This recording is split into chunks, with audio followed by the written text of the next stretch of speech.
Welcome to China in Focus. I'm Tiffany Meyer. Our top story, protecting U.S. military bases from China. War and Agriculture departments join forces to block Chinese companies from buying American land. China alone owns 265,000 acres of American agricultural land. Lawmakers are sounding the alarm over foreign money flowing into U.S. nonprofits, especially from China, and its influence on American society. The People's Forum, an American tax-exempt group, hosts events and courses pushing Communist Party propaganda. The U.S. won't decouple from China, only de-risk. Treasury Secretary Scott Bessent says the U.S. and China are going to be rivals, but the relationship can still be productive. And Congress sends a message to China. Any invasion of Taiwan will have consequences. The House passed the PROTECT Taiwan Act, outlining how the U.S. would respond to threats. Exclusion from international bodies must be a part of that response.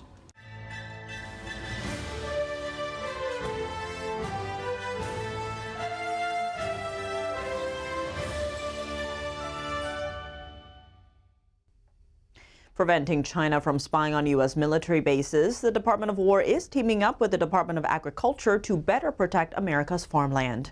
War Secretary Pete Hegseth speaking alongside the Secretary of Agriculture Wednesday, highlighting the need to protect farmland from foreign adversaries.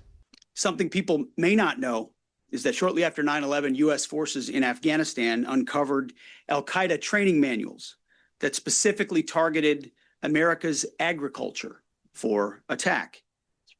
Bottom line is, we're not dealing with hypotheticals here. The threat is real, it is asymmetric, and it must be neutralized. China alone owns 265,000 acres of American agricultural land. Back in 1983, it was only 2,000 acres. These actions expose strategic vulnerabilities in America's food and agriculture supply chain. Thankfully, President Trump, the first president to truly understand that protecting the homeland must begin with protecting our farmland. Last year, the Department of Agriculture announced the National Farm Security Action Plan. Its goal is to elevate American farmland as a point of national security. Since then, the Trump administration worked with various states to end the purchase of American farmland by foreign adversaries, including China. Over the years, Chinese companies have been purchasing land near military bases across the U.S. Several examples include a Chinese food producer that purchased farmland near Grand Forks Air Force Base in North Dakota. Then there was a Chinese energy company who bought land near Laughlin Air Force Base in southern Texas, and a Chinese-linked crypto firm snapped up land near Francis E. Warren Air Base in Wyoming. On Capitol Hill Tuesday, House lawmakers are sounding the alarm over foreign money flowing into American nonprofits. They say groups tied to the Chinese Communist Party are using U.S. tax breaks to fund protests, push radical policies, and influence elections. NTD's Washington correspondent Jack Bradley has the details. Foreign actors fueling disruption and illegal activity in America using a dark web of tax-exempt groups. The Chinese Communist Party funding American nonprofits at the center of a contentious hearing on Capitol Hill. The House Ways and Means Committee, which oversees tax policy, focused on how money tied to the CCP flows into U.S. tax-exempt groups. Money they say fuels protests, pushes radical policies, and still gets taxpayer subsidies. The People's Forum, an American tax-exempt group, hosts events and courses pushing Communist Party propaganda, incites violent protests and riots. Operate YouTube channels to reach youth. Others operate fake news websites. Still more lobby Congress. Federal property vandalized at Union Station, American flags burned and police officers assaulted, airports blocked at JFK and LAX. This is not grassroots protest. It is a repeatable system for paralyzing American infrastructure on demand, financed through U.S. tax law and aligned with a hostile foreign power. One example is billionaire Neville Roy Singham, a former U.S. tech executive now based in Shanghai. The panel says Singham funnels millions to shell companies that then fund nonprofits, which in turn train protesters and even spread pro-CCP propaganda. Neville Roy Singham donated over $20 million to the People's Forum through shell companies. Witnesses say that the problem is the tax code itself. They argue loopholes allow unlimited foreign cash into nonprofits without disclosure. There is no real requirement that discloses anywhere that they are receiving foreign funds. This is a huge threat to foreign interference in our elections. Many also tying the funding directly to swaying U.S. policy. Most recently, nonprofit groups have joined a push to defund ICE and attack law enforcement after receiving hundreds of thousands of dollars in donations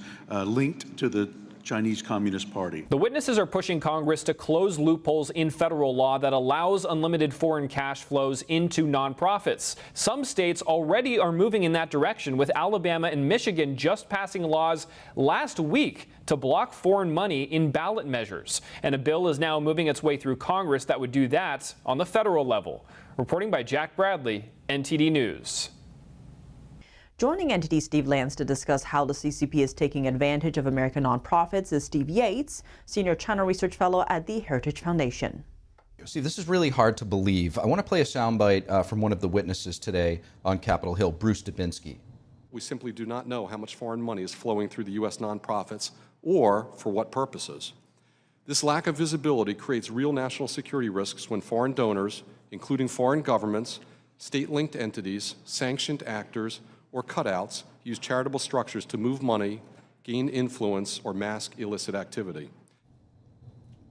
Steve, you could help us understand, is this actually happening? And break down what gain influence and mask illicit activity means when it comes to how the CCP is operating in the U.S. Well, you're right that there are many layers to this challenge. So we'll start at the easiest part. There's foreign and domestic.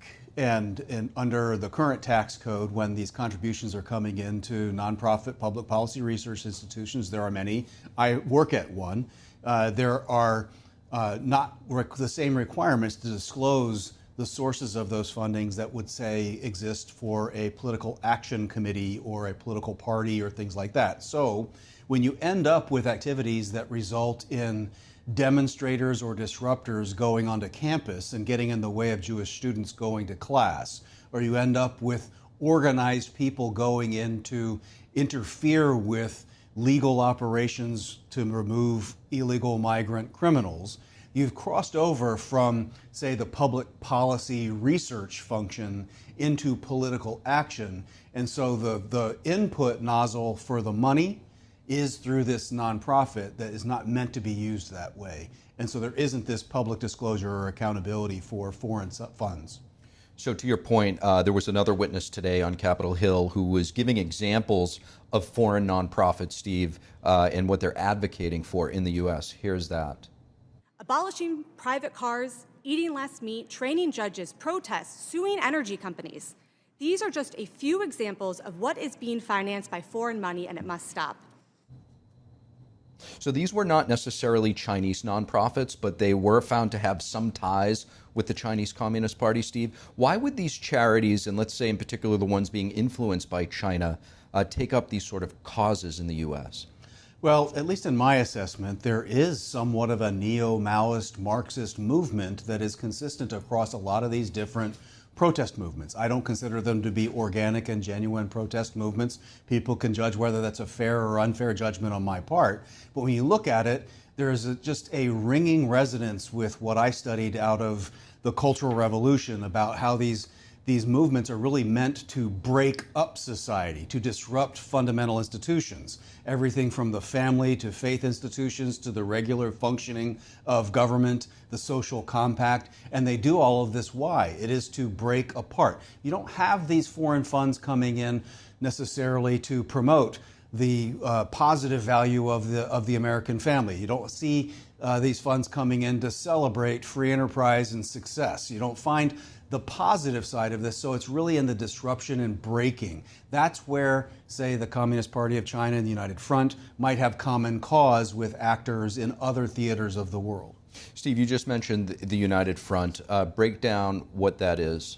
Well, United Front is a broad category we use. It's actually taken from what the Communist Party organ calls itself, but it's basically the outward-facing manipulation machine of the Communist Party. It can be used in somewhat positive ways to socialize overseas compatriots, but it's also used as a way to manipulate information, manipulate people to the advantage of the interests of the Communist Party of China. And so when you have these third parties that are not necessarily a part of the United Front, they can be co-opted by funding through them outreach that's under the umbrella of cultural outreach.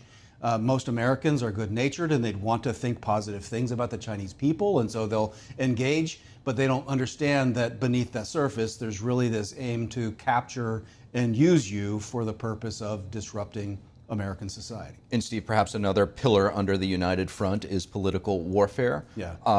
There was one witness today who was talking about how nonprofits have also become major sources of political spending.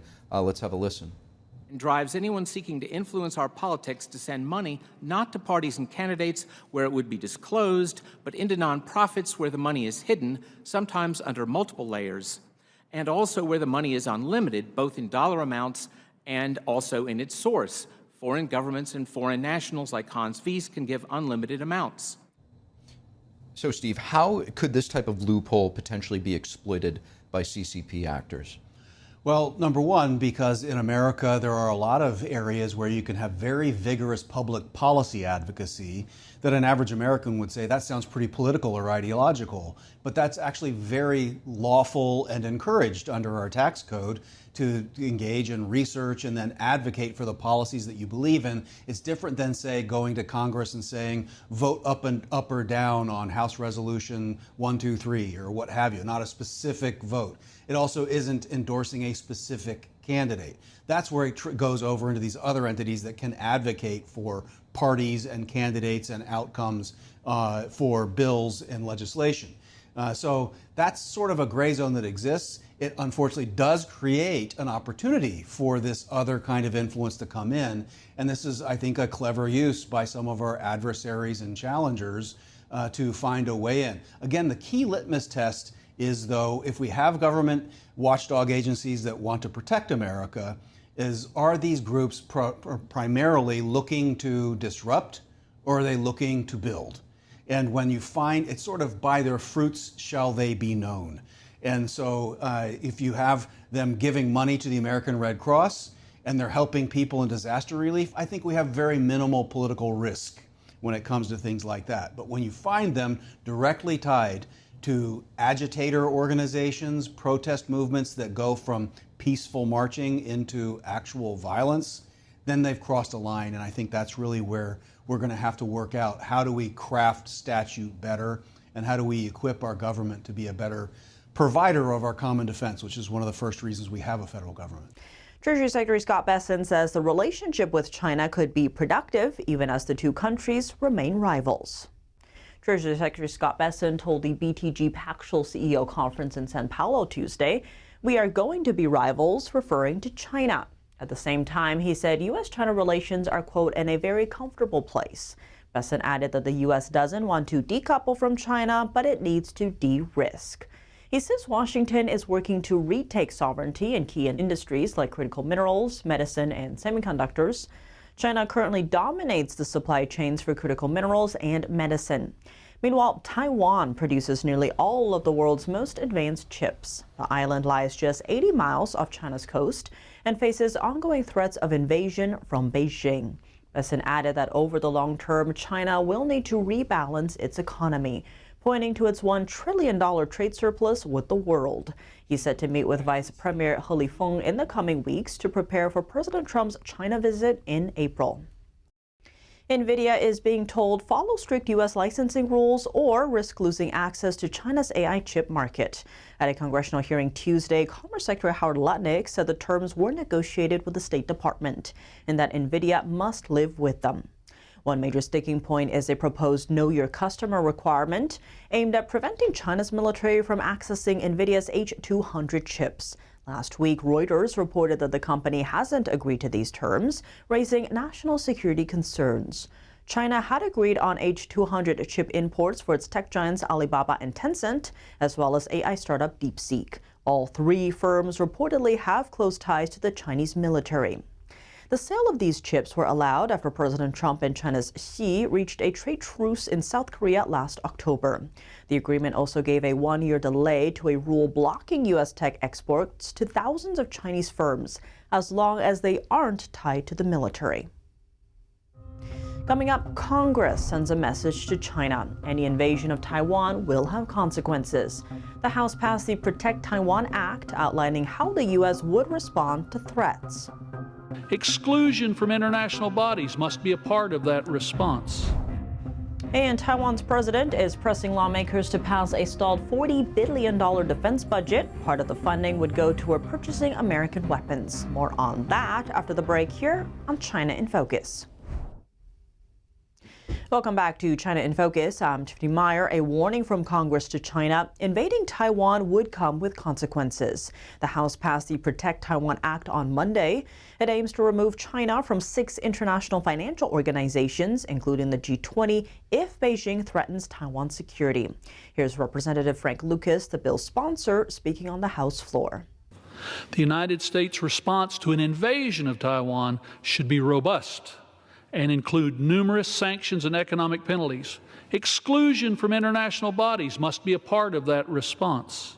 Taiwan's foreign minister posted a statement thanking lawmakers who supported the bill. He wrote, "This achievement once again highlights the cross-party support of the U.S. Congress for Taiwan's security and democratic resilience." Taiwan's President Lai Ching-te is pressing lawmakers to pass a stalled $40 billion defense budget. Opposition party lawmakers have blocked it and proposed a significantly smaller package instead. Lai warns that delays of the budget approval could raise questions in the international community about Taiwan's resolve to defend itself. I believe that Prime Minister Sanai Takaichi won the support of the Japanese people because in addition to strengthening Japan's defense capabilities and making Japan strong and prosperous, she also demonstrated Japan's determination to work with allied countries to maintain regional peace and stability. And over in Hong Kong, a father has been convicted under the city's draconian national security law. 69-year-old Kwok King-sang was found guilty of trying to access funds connected to his daughter, Anna Kwok. She currently lives in exile in the U.S. and leads the Washington-based Hong Kong Democracy Council as its executive director. Anna is wanted by Hong Kong police for her pro-democracy activities over the years. Her father had recently tried to access funds from an insurance policy under her name. Hong Kong authorities accused him of trying to seize the assets of a so-called absconder. He pleaded not guilty. U.S. lawmakers have criticized Beijing for using national security laws to intimidate overseas activists. Pro-democracy British Hong Kong businessman Jimmy Lai was sentenced by a Hong Kong court to 20 years in prison on Monday. Secretary of State Marco Rubio in a statement calling Jimmy Lai's verdict an unjust and tragic conclusion to this case. To discuss, NTD's Steve Lance was joined by Congressman Chris Smith, who co-chairs the Congressional Executive Commission on China. Congressman Chris Smith, thank you so much for joining. Steve, thank you for having me on. Appreciate it. It's great to have you with us, Congressman. So, British Hong Kong businessman Jimmy Lai just sentenced to 20 years in prison. He's 78 years old, really dire health conditions. It's ultimately a death sentence. What message is Beijing sending with this sentencing? Well, they're showing their true colors, and that's total intolerance. They crush anyone who speaks anything contrary to the Chinese Communist Party's rule, and it's a draconian rule at that. They are misusing, we know they would, the so-called security law in Hong Kong. So every man and woman, including international business people, need to be very wary about anything they do in Hong Kong. As a matter of fact, if this doesn't have an impact on their concern, that they too could be at risk. I mean, Jimmy Lai is a great man, not a good man, he's a great man who spoke truth to power, did it in a very, very non-confrontational way in terms of the way he went about writing. And Apple Daily did an amazing job in calling for democracy and human rights observance. Respect the basic law, which has been thrown out the window by the Chinese Communist Party leaders. So, we all need now to rally behind him. I had Sebastian, his son, testify at one of my hearings. Brilliant, a chip off the old block, as I told him. Just an amazing young man, and ditto for Claire, his daughter. So we need to rally as never before, because this is a major, major worsening. It's a microcosm of Tiananmen Square to do this to such a brave and noble man. Congressman, at the center of this trial was the relatively new national security law that ultimately outlawed anything in Hong Kong that Beijing didn't approve of. Talk to us more about the intention and impact of this policy and how detrimental it's been to Hong Kong. Well, I think this is ruinous of Hong Kong. It used to be an economic gem. It used to be one of the greatest places on earth where people would trade. It was a rather significant departure from the Beijing line. They promised a whole lot of things when the British gave up Hong Kong, including the UK-Sino treaty, as well as saying that they would observe the basic law, which looks a lot like the American Bill of Rights and protections, all built in. And all of it, under Xi Jinping, has been jettisoned for dictatorship. So I think Hong Kong now, and anyone who thinks they can do business there, watch out. I have a bill in right now that's going to be marked up in the Committee on Foreign Affairs about all these Americans who are being arrested in China with these bogus trials. Congressman, President Trump is expected to visit China in April. How should human rights be discussed in the negotiations and discussions with China? I think human rights should be at the core of that conversation. In the past, we've had presidents, especially Bill Clinton, who gave up the human rights linkage to most favored nation status on May 26, 1994. And in my opinion, that's when we lost our leverage with the Chinese, because we said, trade all you want. We're not going to hold you to account. So the president, I think, needs to make this, especially in light of Jimmy Lai, the cornerstone of his conversations with Xi Jinping. Congressman Chris Smith, greatly appreciate you joining us. Thank you so much. Thank you so much, Steve. Appreciate it so much. That's all for today's China in Focus. I'm Tiffany Meyer. If you have any feedback on the show or have something you'd like to see us cover, send us an email at chinainfocus@ntd.com. We'd love to hear from you. For on-the-clock original news coverage, visit us at ntd.com or download our NTD app. Thanks for watching. See you tomorrow.